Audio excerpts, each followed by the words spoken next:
Are received. Hi, Mike.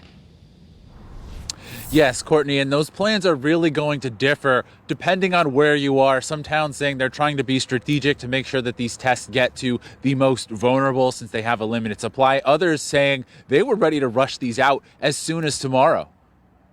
A lot of the places like Glastonbury, they ran out of testing. Peter Christie drove from Marlboro to Hartford today because it was the closest COVID test he could find.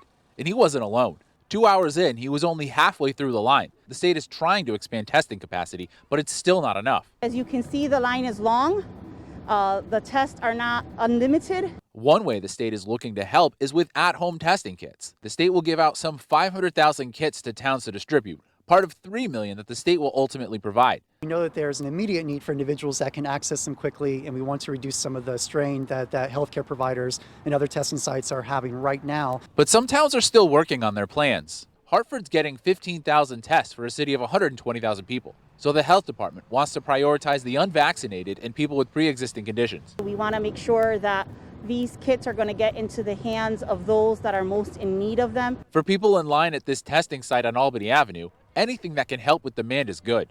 Luis Gonzalez needs a test before going back to work. What happens if you're not able to get the test today? I'm just going to have to wait for tomorrow because it takes like 3 days to get it. But health officials say the supply of at-home tests is only quick relief for what's likely to be a long-term problem. I think it's part of a full picture and a full suite of services that has to happen. And again, the governor announcing today that the shipment is delayed.